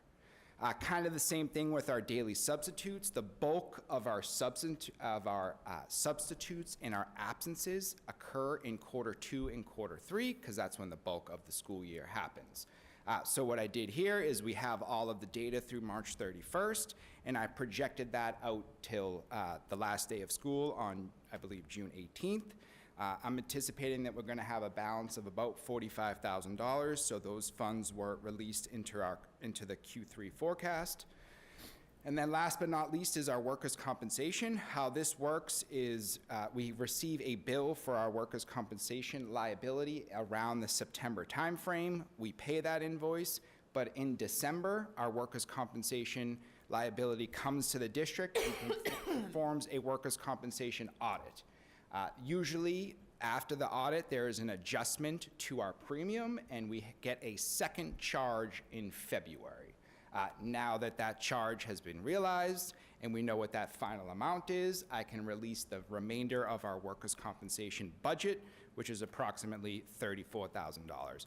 So I don't want to release those funds in quarter two because we don't know what that additional second charge is going to be until quarter three. So a lot of these things we don't find out until after quarter two, which is why during certain quarters we release some of the funds because we have final data. Just moving on, we do have another vacancy. Sadly, it's within my office. Our district accountant got a new job, I believe, at the end of January. So although we are realizing savings for the district of about $35,000, we are causing me a lot of stress and losing hair because I do most of the accounting work at 9 o'clock at night once all the kids go to bed. My job I do during the day, and then with the accountant, it's done at night. I also have received a lot of help from my assistant, Sammy Bucco, who's been, sorry, Sammy Barrett, she has a new last name. She's been helping with the accountant work, so between the two of us, we are kind of splitting the duties of the district accountant. I have posted for it, but we do not have a ton of applicants, so if anyone out there knows anyone who's looking to be a regional school district accountant, you can send them my way. But nonetheless, we're realizing a balance at this time, if the position stays vacant through June, of approximately $35,000. We have an update to our utilities. So utilities, at least for me, are very difficult to predict. A lot of it has to do with how is the weather going to be. And as you know, even the weathermen and women get it wrong. So I'm not going to be the best at determining how much gas and how much electricity we're going to use based on the weather. So all I do for utilities is I look back at FY24 and FY23, look at how much we spent in the fourth quarter and try to project out what I think we're going to spend for this year. What I did for this year, though, was applied a 30 to 40% increase because, as you heard me say in the last quarter, we received new utility rates that are anywhere between an increase of 30 and 40%. So again, I took an estimate of what we spent the prior year and applied a 30% increase. That made a change to our utilities of approximately $128,000. So we are seeing if this comes true, we are seeing a very big uptick in our utility charges, just like a lot of us are seeing at home. Next, which I'm sure everyone would have realized, is we are seeing an uptick in our maintenance and facility costs. We are having more contractors come in and perform updates and fixing equipment that is failing. That has increased by about $123,000. We are also realizing a few medical or FMLAs within our custodian group, which is causing the need for other custodians to pick up additional shifts. So we are operating at a higher level of overtime distribution of approximately $23,000. The facilities and custodial supplies are seeing an uptick in costs, just like everything in the economy right now. Our paper supplies and our chemical and cleaning supplies, their costs are increasing, and at this time we're predicting that we're going to be about $11,000 difference. In terms of our long-term substitutes, we are at this time averaging a very high long-term substitute rate. Just like in our facilities department, we have a lot of FMLAs and a lot of births within our teaching population. Right now, we have 5 long-term substitutes currently in-house who will be here until year end. And we have 1 more additional that will be here until about mid-May, when the person they're covering for returns. For us, that's a high run rate. We usually don't have up to 6 long-term substitutes at any given time. So that is high for us this year, which we will accumulate about an additional $123,000 before the year ends. Last but not least is our update on School Choice Out. So this is Hamilton Wenham residents who are attending other public school districts, Ipswich, Beverly, wherever. The state charges us for this. So every single month, the charge that we receive comes directly off our Chapter 70 payment. We do not input this data to the state. So the other school district notifies the state that a student from Hamilton Wenham is attending their schools. My concern with this is I don't have the data for these additional charges. So starting in January, the state started charging us approximately $5,000 more per month. If you project that out to the year end, it's about additional $35,000. I won't receive that list of students till June. Once I do receive that list, we're gonna go through each student and verify their address, make sure they're actual Hamilton Wenham residents, because in the past, there has been students input in other districts that were claimed as Hamilton Wenham students, but they actually weren't. They were another town students. If that happens, we do get a refund, but it doesn't happen till the following year. So we do have to recognize this additional $35,000 charge in our current 25 budget. That really kind of wraps up the highlights of what our major changes are between Q2 and Q3. This is a summary of all of the other changes and all of those changes between Q2 and Q3. Just as I mentioned before, there's about a $1.4 million swing in either direction. Obviously, the bulk of this is our prepaid tuitions and our capital costs. That really does make up more than 75% of that variance. I can't remember if I said it or not, but also included in Exhibit 2 is this same chart, a little bit bigger for you to read it a little better, and all of the differences from the approved budget to the year-end projection. So right here, the negative 21,000, that's the difference between the Q2 update, the Q2 forecast, and my Q3 forecast. If you look at page 2 on Exhibit 2, it'll show that 407,000, which is the total change from budget to year end.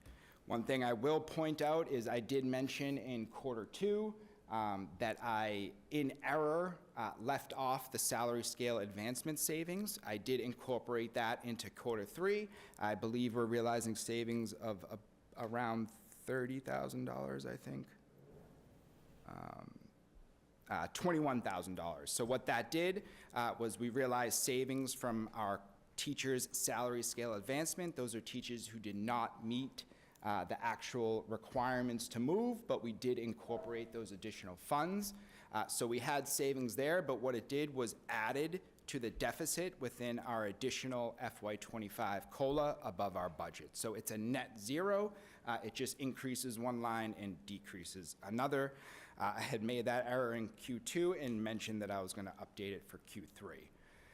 So the following slides, 8 to 26, is that detail broken down between each DESA category and each department. Again, I am not going to go through all of it, but if you have any questions, please don't hesitate to ask. I'm just going to advance to the request slides. I was interested in the breakdown of that extra maintenance. Yep, like what it is Yeah. specifically. Yeah, I thought I saw as you skipped through that there was a list. You mean the maintenance DAC? This guy? Sorry, just hold on. You want to look at that? You can Yeah. check it out. Yeah, thank you. Yeah, take your time.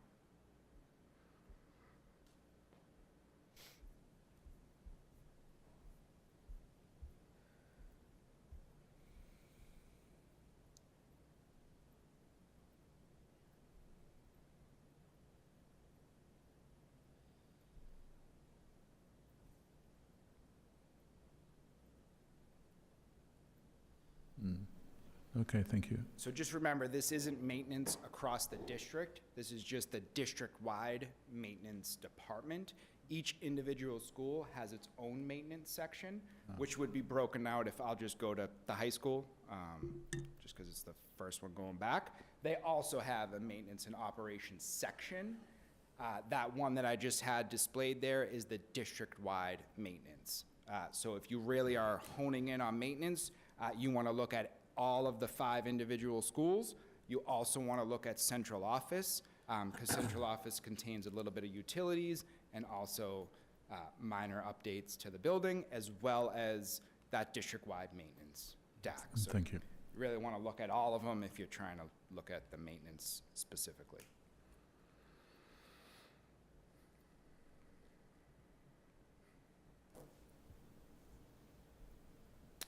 One more.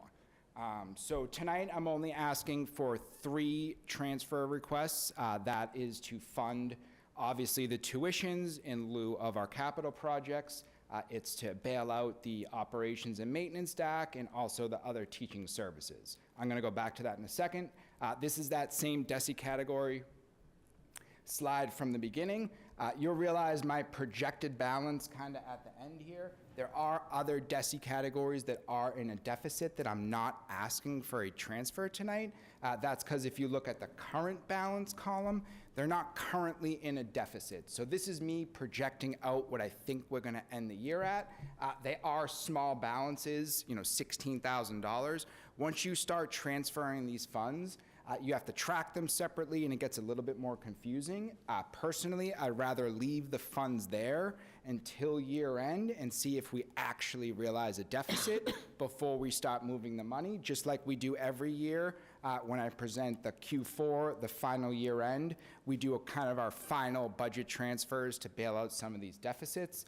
So right now, I'm only asking for the bigger ones that I feel are definitely going to end in a negative balance. And those are the 3 here: our tuitions, our operations, and our other teaching services.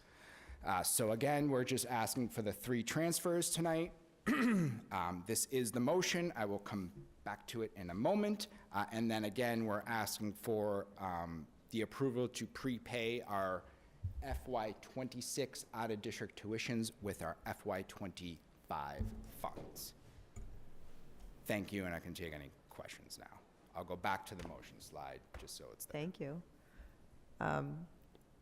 People have questions for Vinnie?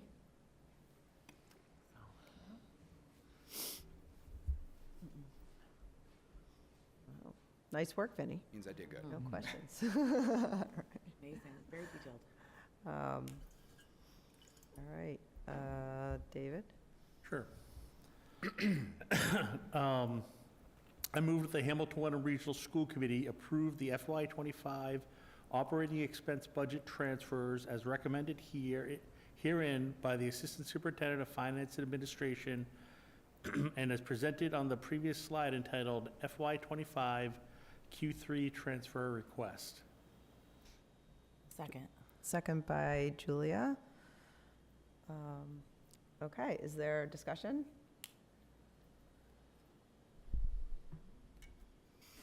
Okay, looks like we're ready to vote. All right, all those in favor? That is unanimous, and the motion passes. All right, back to you, David. Sure. I move that the Hamilton Regional School Committee authorize the Assistant Superintendent of Finance Administration to prepay FY26 out-of-district tuitions and with FY25 funds not to exceed the amounts established by MGL Chapters 40, subsection 4E, and Chapter 71, subsection 71D. Second. Second by Jen. All right, is there discussion, questions on this? Okay. Looks like we're ready to vote. All right, all those in favor? That is unanimous, and the motion passes. Thank you, guys. I appreciate it. Thank you. Thank you for all that work, Vinnie. Yeah. The boilers are going to be a lot. Yes. Okay. Next, we have committee reports, capital finance. So our next meeting is June 2nd. June 2nd. Okay. At 2. We haven't met since our last school committee meeting. Okay. Policy? Our next meeting is scheduled on the 14th at 7, but I was going to see if we could reschedule to the 21st because it's 5th grade parent night at the middle school. And I have to go. Okay, well, I will let you guys debate that. Yeah, or I can just send out an email. I don't know if it's an easy Yeah. answer to just move it to the next week, or I'll just email you. Yeah, you guys want to look at that right now? I don't have access to my summer Okay, Okay. I'll class send an email. calendar yet. That's fine. I do have You a go. question for capital finance. For The, capital finance? that whole capital submission and approval process, is that published and available now, or? what's the No, we status? won't start that until September, right? September. So we wouldn't have anything published or collecting the approved data yet. Right now, we're still in data collection Data collection of what? of what the projects are that people want to have happen. Right. So how do we get visibility of that as it builds? Process is that the subcommittee will review it in September and October to prepare for the budget season. So the subcommittee will take whatever submitted, prioritize the list based on the information that Curtis gives them, costing and things like that. Then that will come to the committee just before we start the budget process in October. So the rest of the committee won't have visibility of that until that point, is what you're You're on saying? the subcommittee. I think you're on the Trent. subcommittee, right? Trent's on the subcommittee. So there was a subcommittee based on that policy that the committee approved that manages that process up through the final prioritization of the list. Okay. So, and I know we're a little out of order, but so to sort of piggyback on that, in maybe, I don't know, at some point it might be helpful, I guess, to get, maybe that's in the fall, to have the whole committee get a clearer understanding on the actual process, like how it all. Yeah, we'd report on the whole Yeah, thing. I mean, I think Yeah. that will be Yep. as, Yeah, they- maybe that's what you were saying, but I think it would be helpful to bring it to the whole, just for us to understand the, I think this is the first time we're actually going through this formally in this Yeah. manner. Yeah. So it might be best for us to wait until the process is over, so we know what works and what doesn't. Because if we told you like in advance, we're gonna do X, Y, and Z, Right. and X and Z worked, but Y, right. I Didn't guess work at maybe, all. and maybe even, this might even be the place for it, is on this report, like, as you're going through it, the more information this committee can have, just the better. Like, it might just be Yeah. as simple as that, like, when I say capital finance, like, that you guys will give us an update on like how the steps, so that we do Yeah. know what's going on, because it is new. absolutely. Yeah, all right, great. Okay, anybody have, so we kind of backed up, but does anybody have anything else about capital finance? I have something to ask policy, which is, a while ago, I requested policy to create a list of sort of which things in this body, sort of a cheat sheet of like which things in this body require different, supermajorities and different, so is that something that you guys are working on? Do we have an estimated date of when that might be? Yes, after our next meeting, I can give you a date. We kind of got interrupted in that Yes, process. no, I so know you we're did, Starting yes. that over. Okay, But yeah, Okay. it's on our radar. just, my hope is that that would be a useful document for, I know it would be a useful document for me, but for anyone who's sitting in this seat. So I'm hoping that that will materialize at some point. Negotiations. Oh, I'm sorry, did anybody else have anything on policy? Okay, Getting confusing. all right, sorry. Negotiations. We're getting together Monday. Correct. Yep. We have a meeting posted for Monday. All right. Anybody have any questions on negotiations? Okay. Secretary report. So, yeah, I'm going to tell you, I forgot about this again. I'm going to actually resend out the email to everybody, and just sort of see where we are. And if I do it right now, then I know I won't forget about it, at least it's in motion. And the only other thing that I would like to put out there, and maybe you and I can talk, or Eric and I can talk, is that I really do want to make sure we get the executive session minutes, and that's going to require us to make sure they're all ready to go, so that the first time we have an executive session, we can approve them all. So All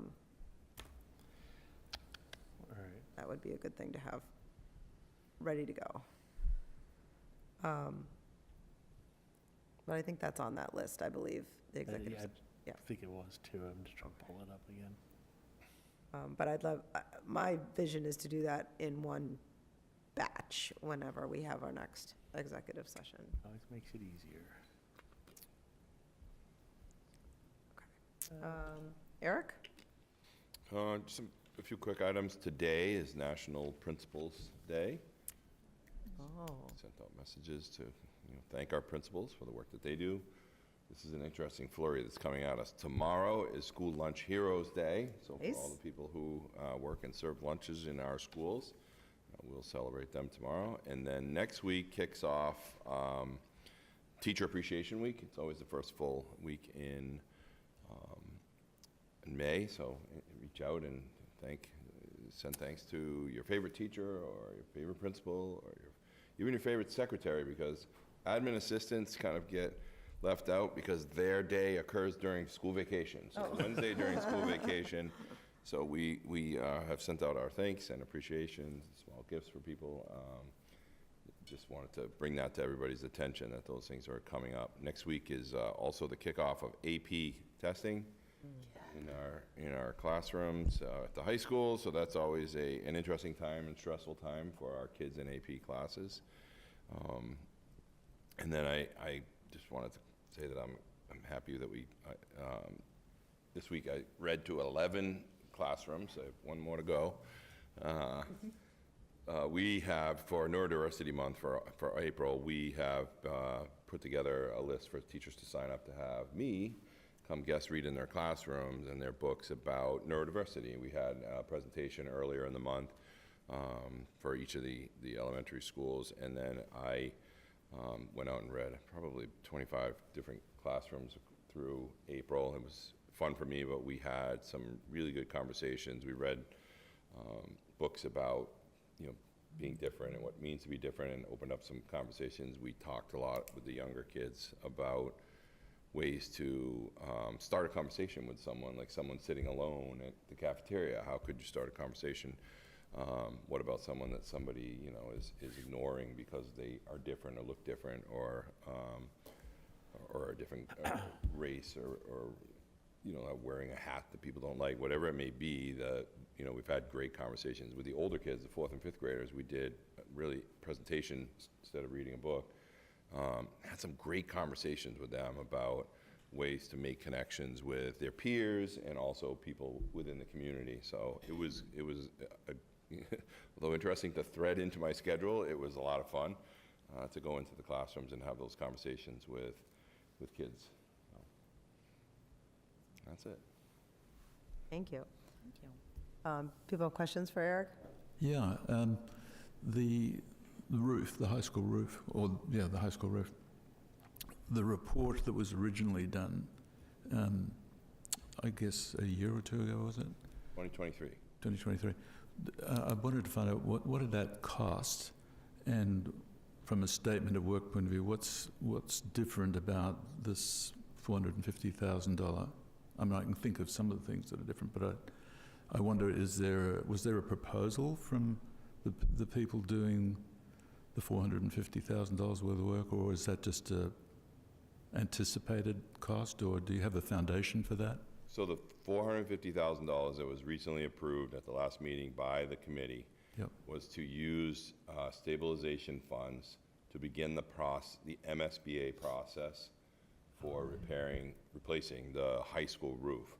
It's similar to the building process that we have now with the elementary school process. Is the feasibility phase, schematic design phase, and then the actual replacement of the roof. So much shorter, not as dragged out as a full building. So the initial $450,000 was our anticipation of what it would cost for our OPM and our designer to be brought on board in working with the state and talking with them and kind of getting those numbers. The state in the ARP program assigns OPMs and designers. We don't interview them and hire them on our own. We basically are just setting a sum of money aside based on other projects that have been done in the community, in the Massachusetts communities that are similar to ours, and then the state assigns OPM project manager. They begin that process, just like the building, feasibility, schematic design, and then they'll, by the design, we'll have actual costing from that. So is there an underlying statement of work that lays all that out? Not yet. Can you specificity? Not yet, that's what'll come from the feasibility and design stage. No, I meant a statement of work of the work to get that, I guess. Yeah, so if we go onto the MSBA website, the feasibility process for ARP is spelled out. Very similarly, again, to the building process, where feasibility is examining the project. The designers begin to dig into replacements, different options, because they'll present different options. They'll also look at things like water intrusion, rot, structural issues that may occur, and they'll come up with a final kind of, here's the direction to go. So they'll, similar to the building, we'll have a couple choices to make at the end to say, let's go with, you know, I forget the thickness, but whatever, mill thickness of roof versus some other. Yeah, like thickness. that previous report laid a lot of that stuff out. Mm-hmm. Do you recall what that cost? I don't. Okay. Don't. Can Tom we, Gary had done that, can we find out? 22, 23. I don't think, we didn't pay anything for that, right? I don't think we did, but I don't believe we paid anything for that. We didn't? Wow. It's very comprehensive. I'd have to look to make sure that Yeah. we paid for it. I'll let you know if we did. Okay, thank you.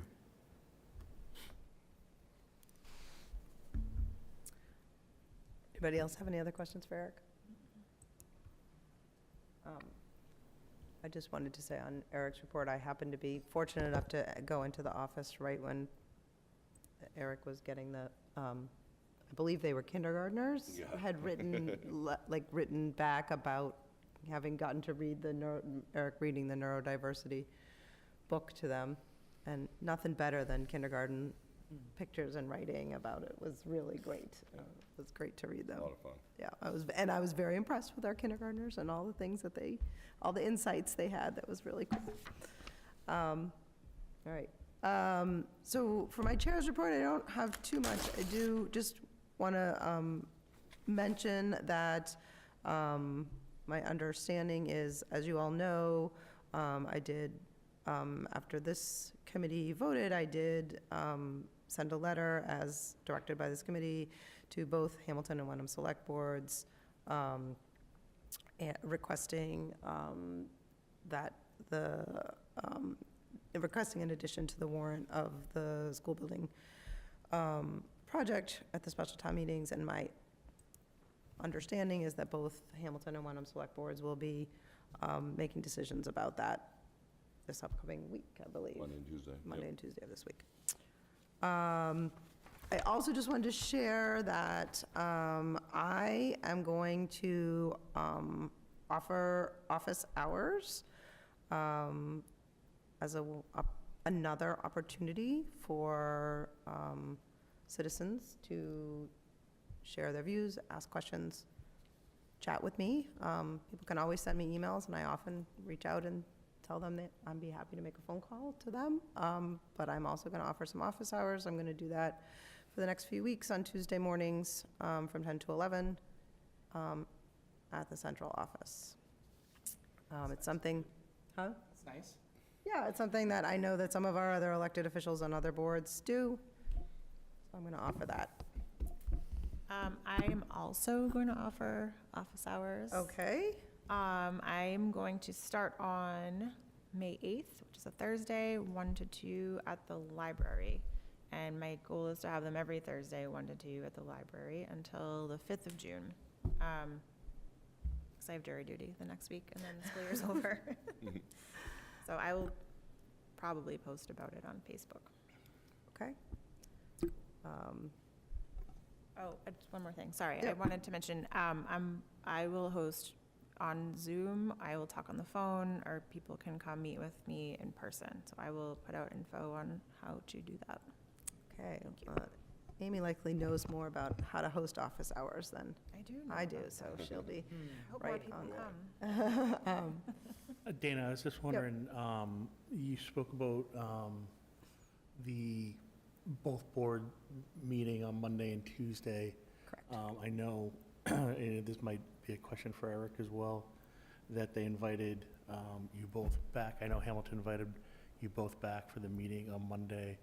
Oh, yes, yes. And I also, and like I said, I'll go to that one too, and then Tuesday, I have to just check my schedule. I know I'm open on Monday.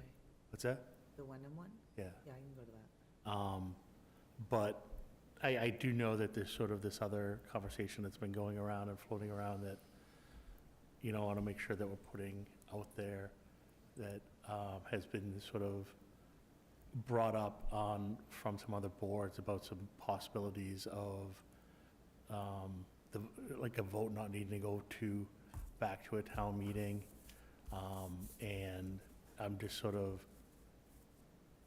nervous that we haven't discussed that at all in-house with us, in that I don't want there to be any sort of surprises if something pops up on Monday or Tuesday. So I was just trying to figure out an opportunity just to sort of at least bring that up, that, So, okay, well, I'm not sure, let me make sure I understand what you're saying, because this board did take a vote, and we had a very specific vote in which, and I followed through on what was directed to me. And you're right, we didn't take a vote or discuss any other option. You're right, it's out in the sphere, there's all these other options that people have, in other words, including there's well, anyway, yes, go on. I don't know quite what you want to do with that. 'cause it's I not- want to make sure that there is something, that there is a buzz going on. There seems to be some legal opinion that there might be another option for a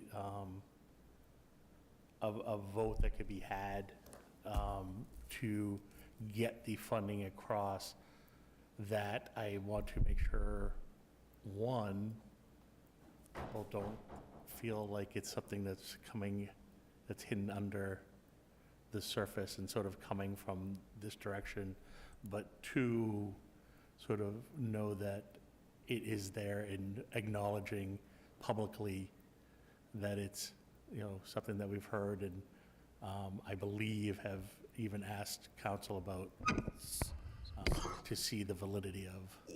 Yeah, so I think that was, yes, I think that was well articulated, that I don't want to say incorrectly with the original, but I didn't come from That's actually why I'm this talking committee. around it Right. myself. It So I didn't, don't have the.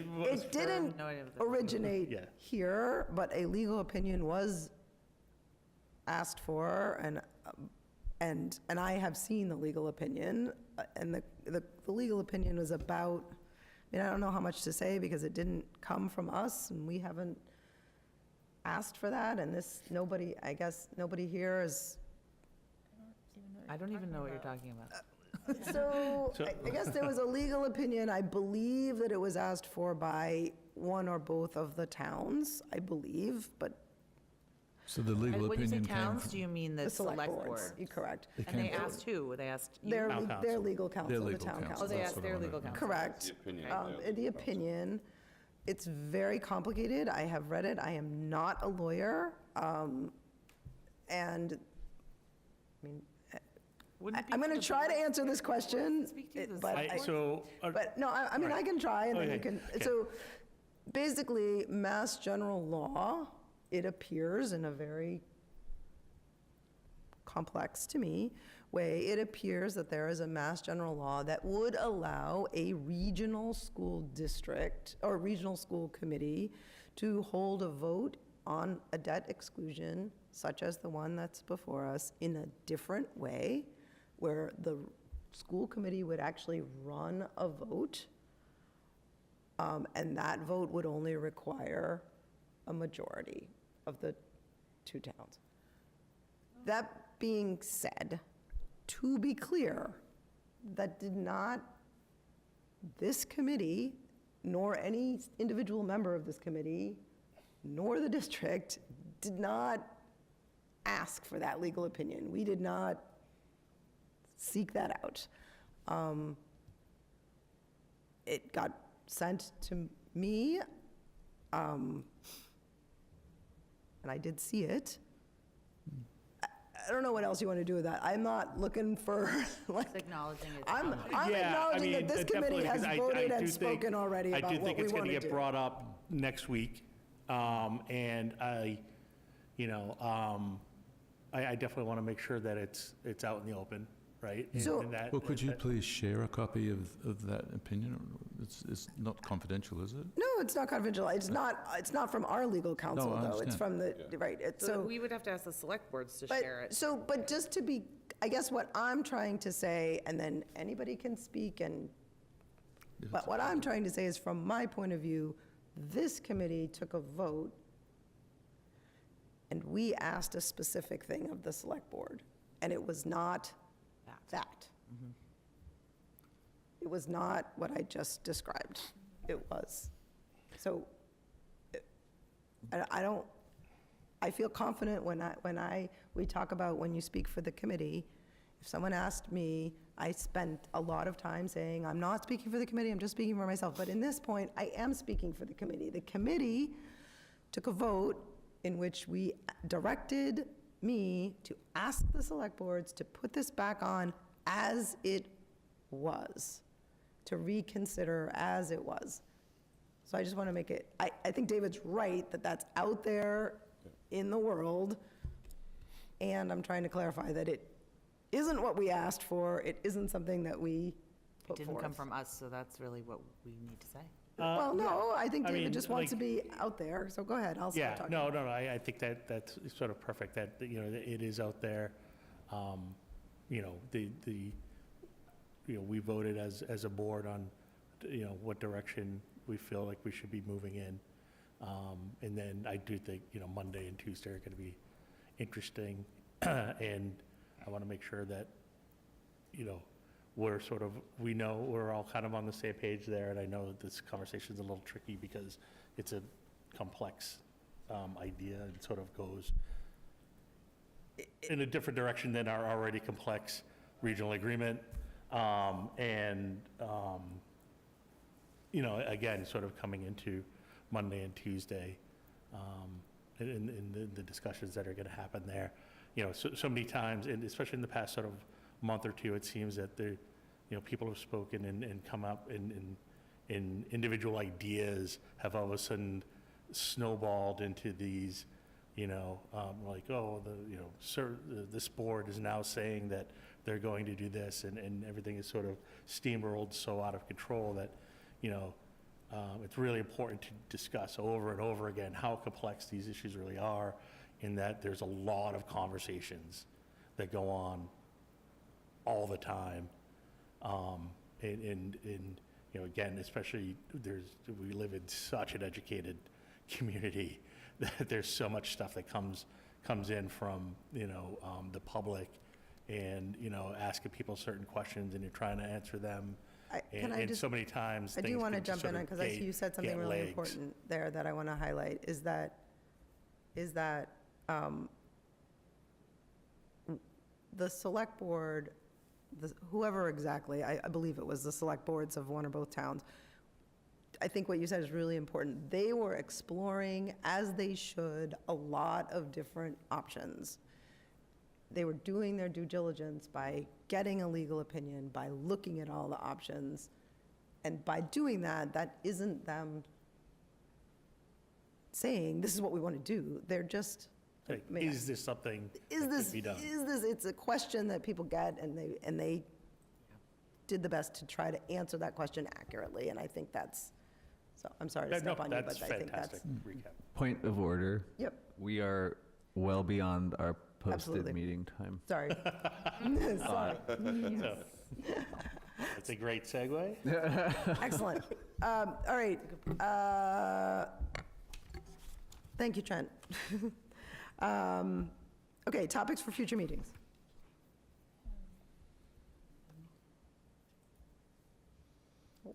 Somebody?